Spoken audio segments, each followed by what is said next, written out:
සුවහෙරයක් කියන එක මේ පහත කෙලන විචේක ලක් කරන විශේෂ කාරණා. පිරිමි කෙනෙක් කතා කරනවා නම් ඕනම වෙලාවකදී සවාදිකා වෙන මේව සවාදිකා කියලා කියනවා. කාන්තාවක් කතා කරනවා සවාදිකා. තායිලන්තයේ අනුරෝධන බයිකොක් අනුරෝධන අනිවාර්යයෙන් 500කට වඩා තියෙනවා චීන විභාගස. ඔව් ඒ සම්පූර්ණ වේදම් කරනවා සම්පූර්ණයෙන්ම රජයේ අනුකරණය තමයි සතුත්සව විසා පන්සල් සිද්ධ අවසානයේ අවසන් වැඩ කරගන්න තමයි කියන්නේ. ඉංගමක් දුන්නාට පස්සේ කොහොමද දැන් පන්සල් ලකුවා.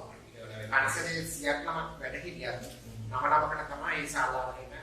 හැම තායිලන්තයේ 100ක මං කියන්නේ 100 දෙනා නෙවෙයි 95ක් විතර වගේ හැමෝම වගේ දෙයක වැඩ කියන්නේ තමන්ගේ ළඟම තියෙන පන්සල. ආයිබෝන් පංකජ නාලිකාවට සාදරයෙන් පිළිගන්නවා. අපි කාලයක් කතා කරගත්තා වගේ අද සම්පත්දායක ටිකක් ඇවිල්ලා තියෙනවා. තායිලන්ත සහ ලංකාව අතර බෞද්ධ කටයුතු සම්බන්ධීකාරක රත්න කුමාර සිරල්තුමා. ඉතින් අපිට මහත්තයා අද කතා කරන්න ගොඩාක් දේවල් තිබුණාට මම කල්පනා කරනවා මේ අපේ ලාංකික සමාජයේ දැනෙන ටිකක් ගැන කතා කරමු කියලා. ඉතින් මෙතුමා ප්‍රාමාණික දැනුමක් තියෙන කෙනෙක් සහ දැන් අවුරුදු විශාල ප්‍රමාණයක් ලංකාවේ සිට තායිලන්තයට කරා විවිධ කටයුතු වලදී විශේෂයෙන් ආර්ථික කටයුතු වලදී මැදිහත් වෙච්ච මහත්මයෙක්. ඉතින් ඒ නිසා එතුමාව සම්බන්ධ කරගන්නේ මේ සමාජික දැනුම සම්බන්ධයෙන් එතුමාට මේ ලොකු පළල අවබෝධයක් තියෙන හින්දා. ඉතින් මේ මහත්තයා අපි සාමාන්‍ය විදිහට කතා කරමු. අපි ඉස්සරහ කතා කරන්න බලාපොරොත්තු වෙන්නේ තායිලන්තයේ පැවිද්ද. අපි දන්නවා ලංකාවේ ජීවිතයේ තාවකාලික පැවිද්දක් කියන්නේ විශේෂයෙන් තායිලන්ත කියන රටේ ඇතුලේ රජතුමාගේ නම් සාමාන්‍ය මනුෂ්‍යයෙක් වගේ මේ ව්‍යවහාරක වෙනසක් නැතුව ඇරිද්ද ලබා ගන්නවා. ඒකේ විශේෂත්වය මොකක්ද කියලා ඉඳලා ගන්න. අසලහන් ඒ මානසික ක්ෂේත්‍රය මොනිනම් කරදෙනවා. ඇත්තම තායිලන්තේ තායිලන්ත කියන්නේ හැම පිළිමි පුද්ගලයෙක්ම කිසිම සිදුවීමක් කියන්නේ එහෙමයි ඒ තායිලන්ත කියන එක වර්ග කීපයක් එකක් තමයි පාසල් ලබිදී ළමයි අවුරුදු 20කට අඩු ළමයි නම් පාසල් කාලේදී නිවාඩු කාලේදී කටියට සාමාන්‍යයෙන් ගිහි මාසිකමාරක් වගේ පාසල් නිවාඩු කාලයක් හම්බෙනවා. ඒ කාලේදී සතිය දෙක වගේ ඉස්කෝලේම ළමයි ටික එකතු වෙලා ළඟම තියෙන විහාරස්ථානයේ පාසලක් ළඟම තමයි විහාරස්ථානය තියෙන්නේ. මේ විහාරස්ථානයේ පැවිදි වෙනවා දින 7කට හෝ 10කට 17කට වගේ වශයෙන්. ඉතින් ඒ පැවිද්දටම ඉච්චරම ගණන් ගන්නේ නැහැ. ගණන් ගන්නට විතර කොටක් ඉතුරු කියන කාර්යය කරලා අවබෝධයක් ලබා දෙන්න ඒ වගේ කරන්නේ. නමුත් හැම පිළිමයක්ම අවුරුදු 20 සම්පූර්ණ කරලා පස්සේ මහා වෙන්න ඕනේ. මේ මහා වෙන්නේ ඇත්තටම උපසම්පදාවක් සමග. ඒකදී විහාරස්ථානයේ ගිහිල්ලා විහාරස්ථානයේ අවසර අරගෙන විහාරස්ථානයේ දෙනවා ඒ උපසම්පදාව පිළිබඳව පාඩම් කිරීමට අවශ්‍ය කටයුතු ටික. ඊට පස්සේ ඒවා පාඩම් කරගෙන විහාරස්ථානයේ මහා වෙන්න දවස් දෙකකට කලින් ඉඳලා ඒ ඉන්න ආචාර්ය මහසෙවත් සාකච්ඡා කරලා එයාලගේ ඒ කට්ටියගේ ඒ ගැන කලින් අපෝදා තමයි උපසම්පදාව සහ මානසික දෙකම එකට තමයි ඉඳවන්නේ. ඉතින් එතනදී තමන්ට කැමති විදිහට දවස් 7ද දවස් 10ද ඒ වගේ ආදි වශයෙන් ඉන්න අවස්ථා තියෙනවා. සමහර විට දැන් මෙහෙම එකක් තියෙනවා වස්තු මාසෙ මහානක් කරනවා නම් ඒ මාසෙක කල්ලා අසසන්න මාසයක් වගේ සතියක් දෙකක් වගේ සමහර අය මාසනා මහානම අනිවාර්යෙන් වස්තු මාසෙක මහානම පුරන්න ඕනේ. මෙහෙම එක්කුත් තියෙනවා වස්තු මාසෙක පස්සේ කිසිම කෙනෙක් තාවකාලිකව පැවිදි කරගන්නේ නැහැ. මේ මාසෙදී විතරයි. ඔව් ඒ මාසෙදී කිසිම කෙනෙක් තාවකාලිකව පැවිදි කරගන්න ඒක හේතුව තමයි එහෙම පැවිදි වුණොත් උපසම්පදාව වෙන්න ඕනේ. එතකොට ඒ හින්දා ආස්වාසන්ත සිදුවීමකට පස් කැරෙන්නේ නැහැ. වස්තු මාසෙදී කිසිම පුද්ගලෙ උපසම්පදාව සහිතව මහානම පුරන්නේ නැහැ. ආස්වා කාලේ කලින් කෙනෙකුට මහානම පුරුවා. වස්වාසව සංවර පස්සේ සිංහලයට පුළුවන්. මම මේ ලංකාවේ සුවහෙරයක් කියන එක පහත කෙලන විචේක ලක් කරන විශේෂ කාරණා. එනේ අමුතු නමුත් කියනවා කියලා. නමුත් මම දන්න විදිහට තායිලන්තය කියලා කියන්නේ මහාන කළ සම්පදාව ලබාගෙන කාලයක් ඇවිල්ලා වටිනාකමක් ලබා දෙනවා තමයි කියන්නේ. මේ මොනවා කියවත් නටමක් කෙනෙක් දෙන්නේ. ඇත්තටම මෙහෙමයි දැන් ඒකේ මොකක් අය දැන් උදාහරණයක් වශයෙන් අපි කියමු කෙනෙක් වස්තු මාසේ මහාන වෙලා එකට කියනවා කව්පන්සා කියලා. කියලා ඒක එකට කියනවා පන්සා කීයක් කියලාද කියලා. පන්සා කියන්නේ පස් කියන එක. එතකොට අහනවා මේ කීයක් පස් ප්‍රමාණය කොච්චර කියලාද කියලා. එතකොට කිව්වොත් වස් 1යි 2යි 3යි කියලා ඒකේ පිළිගැනීම වැඩි. මොකද එයා මහානගම් පුරුදු කාල සීමාවන් තමයි යාට පිළිගැනීම සිද්ධ වෙන්නේ. දැන් රාජ්‍ය ආයතනයක වුණත් කොච්චරක් එයා මහාන වෙලා ඉඳලා තියෙනවා නම් අවුරුදු ගණනකට එයාට සාමාන්‍යයෙන් අර උසස්යෙන් බලකල එහෙම දෙනකොට පොඩ්ඩක් කියන සමහර ආයතනවල නිලධාරි මේකෙන් සොයලා බලනවා. මෙයා මෙච්චර කාලයක් මහාන වෙලා කියන්නේ කියලා තියෙනවා. ඉතින් තවත් එකක් තමයි දැන් උදාහරණයක් මම පරිදි උනාන්දා සතරේදී ඒ වෙලාවේදී මම වස්තු මාසෙට ඔන්න මෙන්න කියලා තමයි මම පළවෙනි මාසෙදී වස් කාලේ මහාන වෙන්න කියලා තමයි පරිදි උනේ. නමුත් වස් කාලේ ඉවරලා මම මාසෙක 10 දින 10ක් මට සිද්ධාරාගෙන ඉන්න සිද්ධ වුණා කියලා මම හිතියා. ඊළඟට ආපහු ඉන්නවා නම් ආයෙත් මාස 3ක් දිගට ඉන්න වෙන වෙන්නේ. වස් වලට සතියක් විදිහට මම මේ පරිදි වුණා. එහෙම දෙයක් සිද්ධ වුණා. ඒතර පොඩ්ඩක් අපි හැරෙන්න මන්දය සමාජීය දෝතු සම්බන්ධයෙන් තායිලන්ත කතාවරු ඉන්නේ. නිවේශ ඇතුලේ පරිසරයේ කොහොමද බෞද්ධ පරිසරයේ ගොඩනැගෙන්නේ? ශිෂ්ටාරු දෙමාපිය වගේ සහ වටපිටාව කොහොමද දන්න විදිහට හැම නිවසකම වගේ බුදු ගයක් වෙනවා. ඒක සාමාන්‍යයෙන් එක එක මට්ටම් වල කියන්නේ හොඳට නෝදා හදලා තියෙන අය දේවල් කියනවා. වෙනවා ඒ ආචාර ධර්ම පද්ධතියකුත් ඇති මම හිතන්නේ නිවසක බුදු මෙදුරක් වෙනවා කියලා කියන්නේ ආචාර ධර්ම පද්ධතියකුත් ඇති. ඉතින් ඒව ගැන පොඩ්ඩක් කතා කරමු. මෙහෙමයි අපිට එතන ඒ අර වහන්සේ පැහැදිලි කරා වගේම තමන්ට තියෙන ආර්ථික මට්ටම අනුව තමයි ඒ බුදු පිළිමහන්සේලාට පත් කරලා සහාය වෙනම සඳහන් වගේ කියන්නේ නිවසල. අපිට විශාල ගෙවල් වල පවා වෙනම බෞද්ධ විහාරයක් කියන්නේ විහාර කුටියක් හදලා තියෙනවා. ඒකේ වෙනම කටියට පත් කරලා තියෙනවා බුදු පිළිම මහන්සියලා. ඉතින් විහාර සේවාව කරනවා. ඒ වගේම අර වහන්සේ කියනවා වගේ මෙතන ඕනම උත්පත්ති සත්‍යයක් හැම නිවසකම වගේ බුදු පිළිම මහන්සියලාට පත් කරලා යාළුවෝ විහාර සේවාව අනිවාර්යයෙන්ම සිදු කරනවා.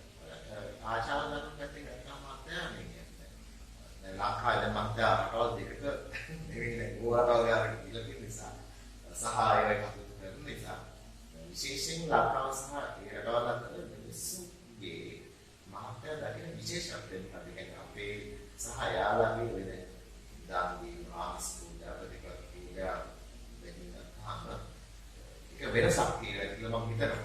අනිවාර්යයෙන් මේක කියනවා. මොකද ඒ අතිපත් අහස පොළොව වගේ වෙනස් ලංකාවයි තායිලන්තයේ අතර ගත්තාම ආචාර සිරිතනවා කියන්නේ. ඒ කියන්නේ ඇත්තටම දැන් අපේ නම් කොයි බොවන් නැත්නම් සුබෝදෑසනක් නැත්නම් ඉංග්‍රීසියෙන් තමයි කතා කරන්නේ good morning කියන්නේ.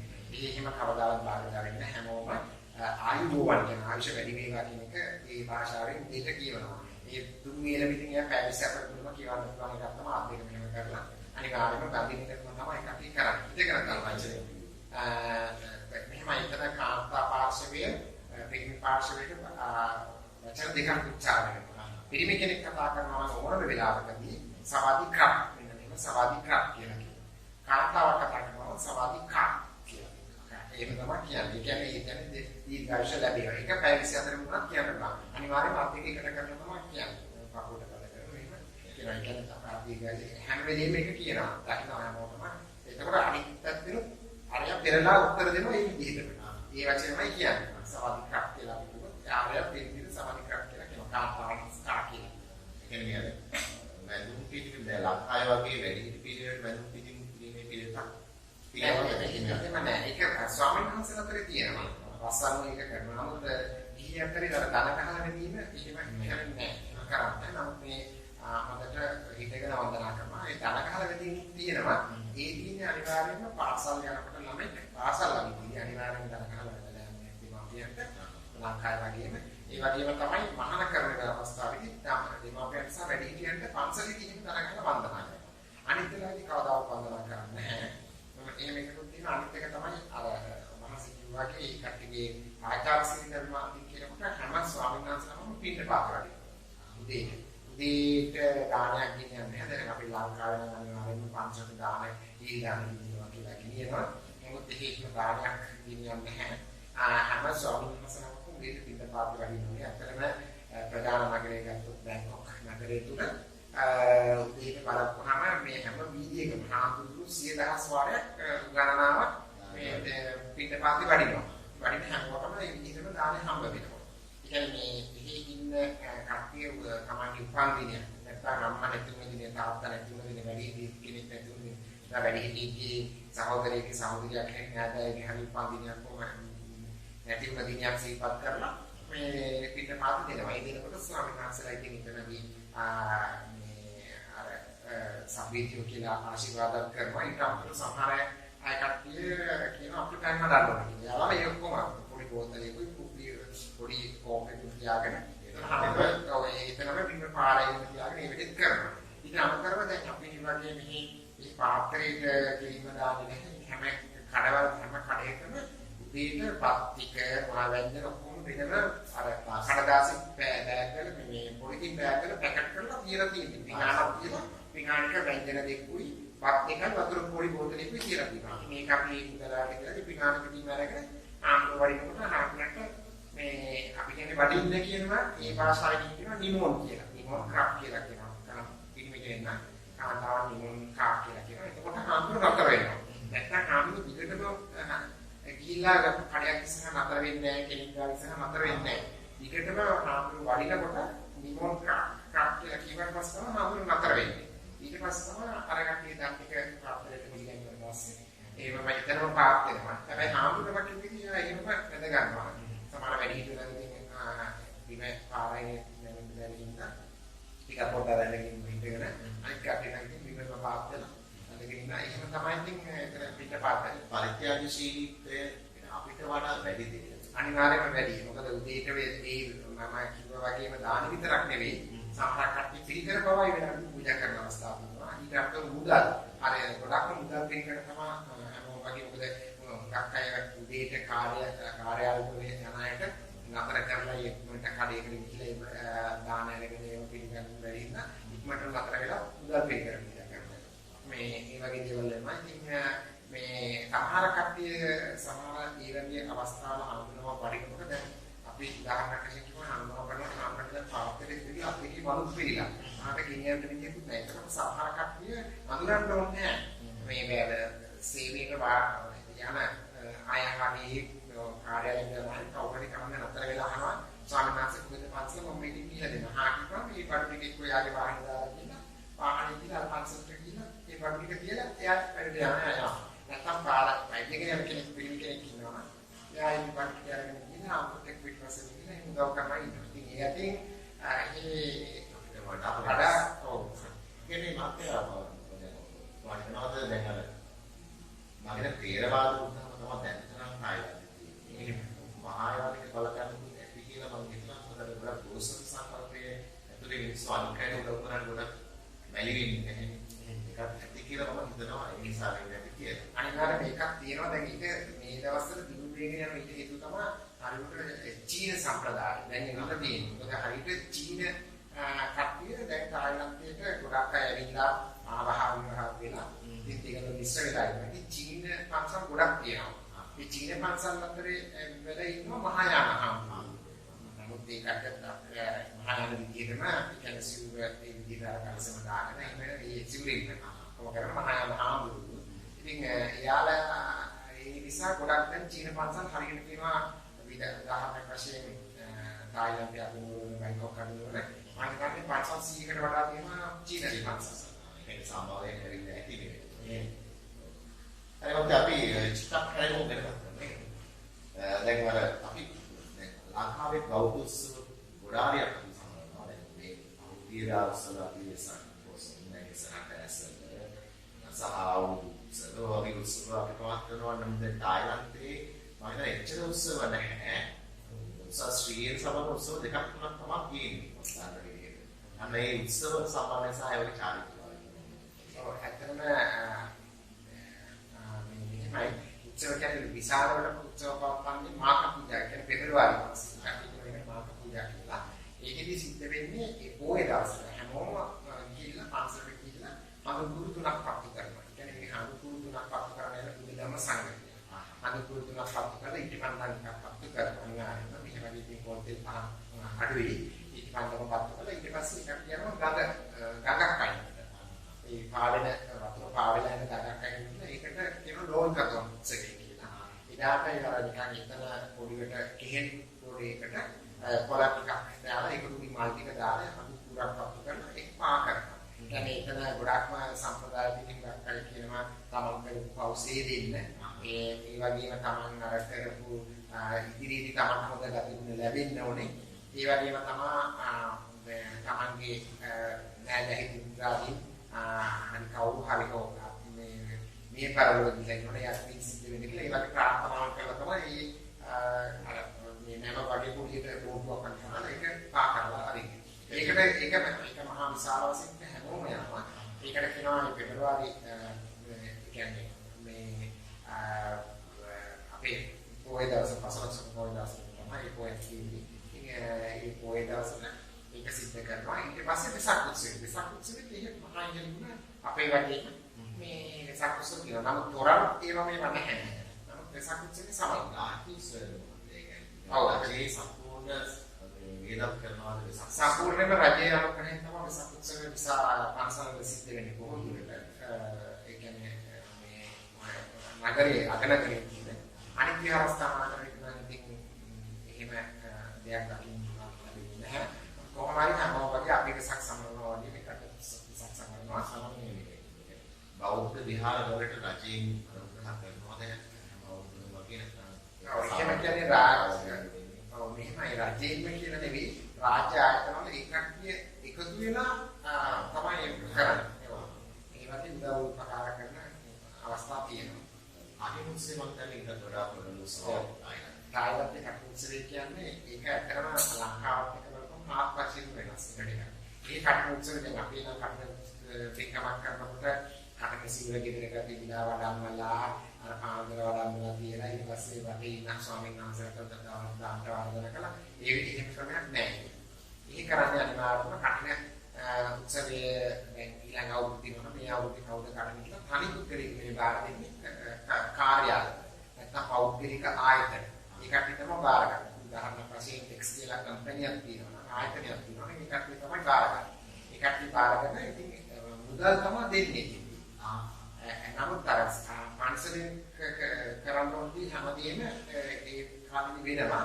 මේකට මුදල් දෙනවා අන්තිම දවසේ තමයි මුදල් ටිකක් ලැබෙන්න සලසන්නේ. ඒ කියන්නේ දැන් කඩන පිටකම දැන් අද තියෙනවා නම් අද කඩන පිටකම ආංශනික සීලමු ස්වාමීන් වහන්සේලා එදා උදේට හොඳට මේ කියන්නේ මේ උදේ කට්ටිය අර වතාවක් ටික ඔක්කොම කරලා මේ දවල් දානින් පස්සේ තමයි හවස තමයි කඩන පිටකම ආරම්භ කරන්නේ හවස 3ට. 3න් පස්සේ තමයි 3ට තමයි ඊට පස්සේ පොයේ යන පස්සේ තමයි පොයේ කියන්නේ ප්‍රධාන වන්දනා කරන බුදු කුටියේ කියන්නේ පොයේ සීමාවට ඇවිල්ලා ස්වාමීන් වහන්සේලා කියනවා. ඒකට ආරම්භිකව මේ ආයතන ප්‍රධානීන් ඇවිල්ලා සිවුරු කට්ටලිය කොහොම පන්සලෙන් තමයි ලෑස්ති කරන්නේ. ලෑස්ති කළා තිබුණේ ආයතනයේ ප්‍රධානියා මොනවද පිළිගන්නේ කියලා ඒකට සල්ලි තමයි මුදල් තමයි දෙන්නේ. ඉතින් මුදල් මහා විශාල ප්‍රමාණයක් දැන් ලංකාවේ ගත්තාම සාමාන්‍ය කෝටි එකමාරකට දෙකකට වඩා වැඩි සාමාන්‍ය පන්සලකට ප්‍රමාණය. අනිත් මම විශේෂ ප්‍රධාන පන්සලට මම කෝටි 10 15 එකවර හම්බ වෙනවා. මේ හම්බ වෙන්නේ මේ දිනකොට ඒකට යන සාම්ප්‍රදායිකව වෙනම පාර්සලයක් කරලා දෙනවා. ඊට අමතරව සල්ලි ගස් කියලා ඉන්නේ හදනවා. අදවට කාපුරුකවයි. ඉහිල් පොඩ මේ ලාස්ටි කරලා දෙනවා හැම තැනම පොඩ තැන් පන්සලෙම ගහලා තියෙනවා. ඒකේ ඉරට පුරක් එකක් හදලා තියෙනවා. කැමති කෙනෙකුට අර ඉරට පුර දෙකට පළලා තියෙනවා. ඒකට කියක් හරි සල්ලි ගන්න අර ගහින් ගහනවා. හැබැයි ඒක නිකන් නේ අපිට ගියාට එහෙම සල්ලි දැම්ම එහෙම වෙන්නේ. ඒකට මේ මුදල් ටික අරගෙන අත්‍යක ඇක්ටිවිටි යාකට වන්දනා කරලා යා ප්‍රාර්ථනා කරනවා තමයි මුදල් කිව්වනම් ඒක මේවා කරන්නේ. කියන්නේ තව කාලයක් ඔය වත් පිළිවිත් ලෝක ඇතුලේ විනාශතරේ දැන් අපේ වගේ දැන් ලංකාවේ නම් මොකද විහාරස්ථාන වල සුද්ධ කිරීම පරිපූර්ණ ඉඳන් කරන්නේ කොහොමද ආපුරු නැත්නම් ඉන්න දුන් දෙයක් තමයි. අවසානයේ අවසන් වැඩ කරගන්න තමයි කියන්නේ. තින්කමක් දුන්නාට පස්සේ කොහොමද පන්සල් ලොකුවා. ඒකේ කනටේ කොහොමද ඒකත් පස්සේ වෙනස් අතරම ඊට වෙලෙන් මෙහෙම වගේ වත් පිළිවෙල කියන සම්මාසලා දෙක අතවතු ගන්න මම මේ වැඩ ටික කරන ආඳුරු ඉන්නවා. ඊට අමතරව කිසියම් ස්වේච්ඡාවෙන් වෙන්න. ඒක කියන්නේ වන්දනා කරන්නේ නැහැ සංසුච්චාවෙන් ඇවිල්ලා ඒ වැඩ අමල්ුවම කරලා ඒ වැඩ ටික ඔක්කොම කරනවා. ඔය දැන් ඉස්සරහට තිබ්බ දවස් සම්පූර්ණයෙන්ම ටික තමයි ඒ වැඩ ටික කරන්නේ.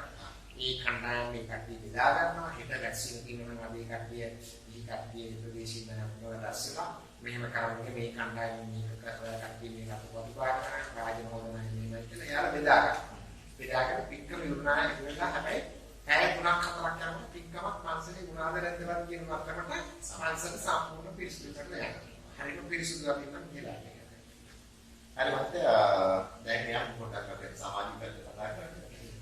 දැන් අපේ ලංකාවේ ආමංගල කටයුතු අපි පාසල් කරනවා.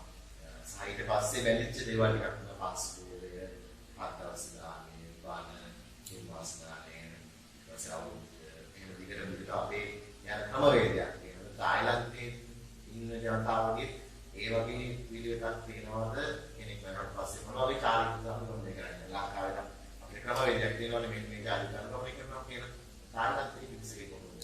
ආකරම එහෙම තරවල් සිද්ධ වෙනවා. ඒක කරන්නේ මෙහෙමයි. ඒක ලොකුටම සිද්ධ වෙන්නේ නැහැ. මේ විදිහටමයි. මේ ගොඩක්ම වෙන්නේ ඒ සිද්ධ වෙන්නේ කෙනෙක් මුදල් තියෙන විදිහට තමයි. දැන් අපි ඔබසේ නිවසක මම කියන ස්වාමීන් වහන්සේලා ගිහි කෙනෙක් ගිහි පාර්ශව පැත්තේ කෙනෙක් නැති වුණාම ගෙදර නෙවෙයි තමයි දෙහෙ තියාගන්නේ. දෙහෙ කියන්නේ පන්සල. මේ දෙහෙ තියෙන වෙනම පන්සල් තියෙනවා. මේ පන්සලේ තියෙන තමන්ට කැමති තියෙන දවස් 3ද 7ද මාසෙද තමන්ට කැමති කාලක් තියාගන්න පුළුවන්.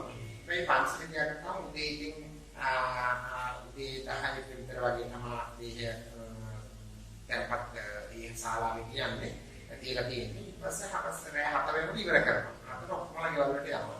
විනායක ඉතින් ඒක දීලා ඒ වගේ අවශ්‍ය කරන වෙලාවට ඒක සාකච්ඡා කරනවා. ඊට පස්සේ අනිවාර්යයෙන් මේ දෙහි කට්ටිය උච්චර තමයි කියන්නේ පන්සලේ තියෙනවා මේ උච්චර එක. උච්චර තමයි කැමති නම් ටික දෙනවා. නැත්නම් තමයි කැමති කරගෙන ඉන්න කටේ පා කරන්න පුළුවන්. නැත්නම් පන්සලේම ඒ වැඩි තියෙනවා. වැඩි දැන්පත් කරන්න පුළුවන්. අර ගෙවල් වල නැහැ ගත්තාය සමහර කට්ටිය කියන විදිහට වන්දනා කරන පිටියාගෙන ඒවත් තියෙනවා තමයි ළඟම නැතිනවා. එහෙම අවස්ථා තියෙනවා. ස්වාමීන් වහන්සේ නමක් අපවත්වම අනිවාර්යයෙන්ම ඒ දින සමහර දින 100 කියන්නේ මාස 3ක් දින 90 වුණාට දින 100 දින 200 මේ වගේ තියාගෙන අවස්ථා තියෙනවා. සමහර ස්වාමීන් වහන්සේ දින 7 දෙහිය තියාගන්න. හැබැයි කිසිම දෙහියක් පළවෙනි පැය 24 විතර පෙන්නන්නේ. ඊට පස්සේ දෙහිය මේ මිනිස්සුන්ගේ සීල් කරනවා. ඊට පස්සේ සීල් එක දෙහිය සීල් කරලා මේ මිනිහ දෙහිය තත්පත් කරගෙන පෙට්ටිය උඩින් තමයි ෆොටෝ එක තමයි තියෙන්නේ. අපිට කියන්නේ දෙහිය බලන්න හම්බ වෙන්නේ නැහැ. ෆොටෝ එක තමයි ළඟට ඉතින් අපි ලංකාවේ වගේ මේක ගඳලා හැමෝම මේ වගේ ඒක සිද්ධයි මත ඒක ඒකක් කාලයක් වෙන පැවතගෙන ඒක මේකට මෙහෙමයි ඒකත් මෙහෙම දෙකුත් තියෙනවා. ඒකත් මේ දේහය දැන්පත් කරලා තියාගෙන ඉන්නකොට දැන් හැමදාම හවසට පංසකූලේ දෙනවා. පංසකූලට වඩින්නේ හාමුදුරු 4 නමයි. ඉතින් ඒ හාමුදුරු 4 නමට පිළිකර මුදල් පිළිකරක් දෙනවා. ඊට පස්සේ අන්තරව තව පිළිකරකුත් පූජා කරනවා. ඉතින් ඒකට ඒ දායකයෝ දවසකට මේ ඉන්නවා. දැන් මම නම් උදාහරණයක් මම හෙට දිනේ බාරගන්නවා. අවබෝධ දිනේ වෙන දායක. ඒ වගේ ඉතින් දායකයෝ බාරගෙන දින 100ක් තියාගත්ත තරමට ඒ දින 100කම ඒ කටි ආදාර කරනවා. ඒකට පන්සලට ආදාරයක්. මේ ආදාරයක් නිසා තියාගන්න. පන්සලට ඉතින් ආදාරය පන්සලේ දිනු වැඩි දිනු වෙනවා. ෆොටෝ ඉතින් එහෙම ආදාරයක්. ඉතින් ඒ මත්තමින් ඒක තමයි ඒකයි තායත්තේ ගොඩාක් පන්සල් දිනුනේ. අනේ සුන් හැමදේ කෙනෙක්ම තමන් උපයන දේ අනිවාර්යයෙන්ම 125ක් මේ විහාරස්ථාන කියන්නේ මේ ආගමික සේවය සඳහා තමයි කටයුතු කැප කරන්නේ. ඒක ඉන්කම් එහෙම කරනවා. ඔය ඉන්කම් කියන්නේ එකක් විදිහෙන් අපවත් වුණාට පස්සේ අපවත් වුණොත් කොහොමද කියන්නේ ඒ වගේ අපේ වගේ දින 7 එහෙම නෙවෙයි කටයුතු දින 10 කියලා. මාසෙක තියෙනවා ඒකට මේ අපේ වගේ ඉතින් දාන දෙනවා හැබැයි හඳුන්වනවාමයි. කෝටිපතියක් දෙන්නේ හඳුන්වනවට දුප්පත්ක් දෙන්නේ හඳුන්වනවට. පන්සලේ 100ක් නමක් වැඩ හිටියත් නමකට තමයි ඒ ශාලාවට එන්නේ කියලා පිළිකර පුජා කරනවා. හැබැයි දාන මුල් පන්සලේ කොහොමද දාන දෙන්නේ? එහෙම දෙයක් කරනවා.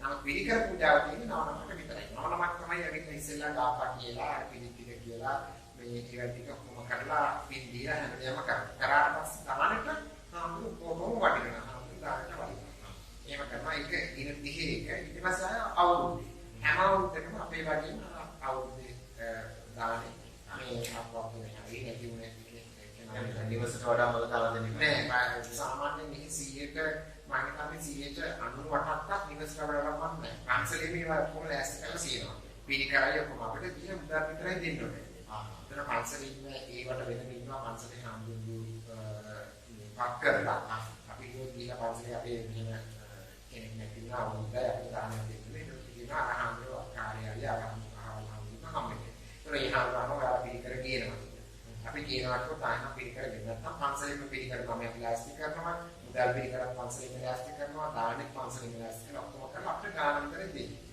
සමහර කට්ටිය අපි මෙතන විතර නම් ඔය කට්ටිය අද වාත් 10000ක් දෙන්න මේ කරේ සමහර කට්ටිය ආන්නේ පහසුයි සමහර කට්ටිය ඉතින් ඒ එනකොට කැලි පිළි සමහර කැලි නෙවෙයි පළතුරු අරගෙන අවස්ථාවක් ඇවිල්ලා ඒ කට්ටිය ඇවිල්ලා පළතුරු පිළිගන්නවා පන්සලේ ප්ලාස්ටික් කරනවා සමහර කැලි නම් වැඩිපුර ආහාර ගින්නත් පුළුවන් පැන්දනයක් හෝ ඒ වගේ හදාගන්න පුළුවන් ඔයා සමානව දැන් අපි කතා කරේ අවමංගල දැන් කතා කරමු මංගල සම්බන්ධ. ඒ කියන්නේ සම්මා කියන්නේ මංගල්‍යයක් කියන වෙනකොට මම දාන්න විදිහට විහාරස්ථානත් එක්ක සම්බන්ධ වෙනවා නේද?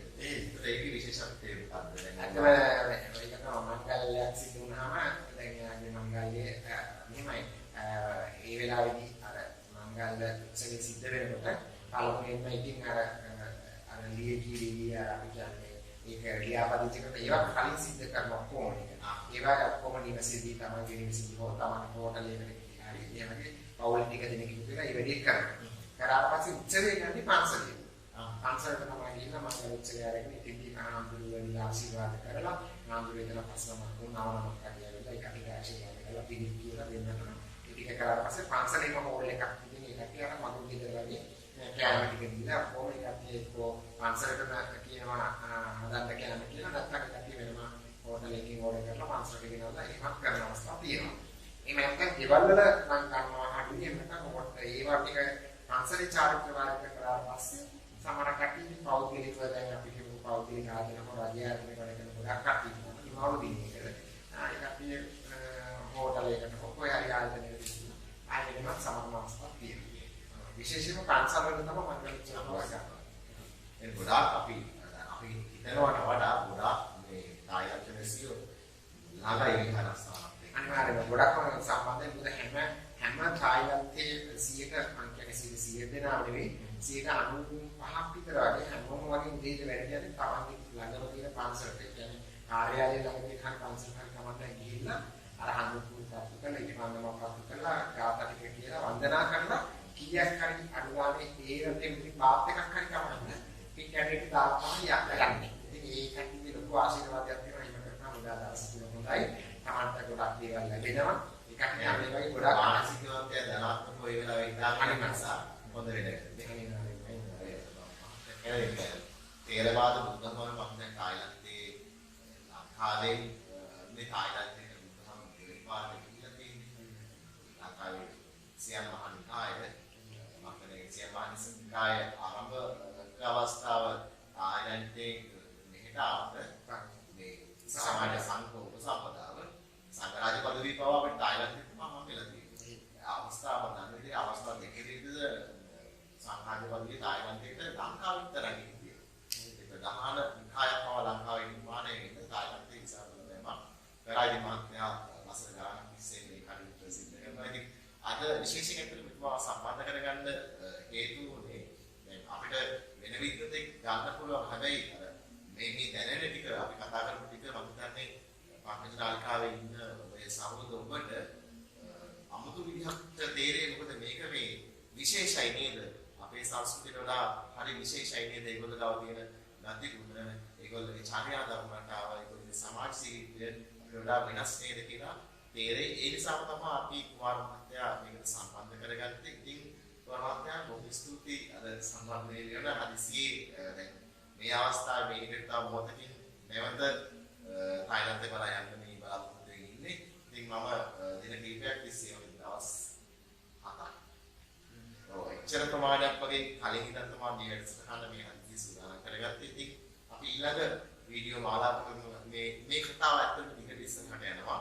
ඉතින් අද අපි සංස්කෘතිමය පැත්ත ගැන සමාජීය පැත්ත ගැන කතා කරාට අපි මේ ඉතිහාසයේ මහත්ය ඒ වගේම තායිලන්තයේ බුද්ධාගම කොහොමද මොන රටවලින්ද මේ ව්‍යාප්තිය ඇති වුණේ ඒකේ සංස්කෘතික ලක්ෂණ මොනවද සහ ධර්මානුකූල පැත්තේ අපි මොනවද දේවල් තියෙන්නේ සහ විශේෂයෙන් තායිලන්තයේ අපිට වඩා මේ සංඝ සමාජයේ විහය වෙනස් නේ ඒ වගේ කාරණා සම්බන්ධව ඉදිරි දවසකදී කතා කරමු. ඉතින් බොහොම ස්තුතියි පංකජ නාලිකාවට සම්බන්ධ වුණාට නැවත අපි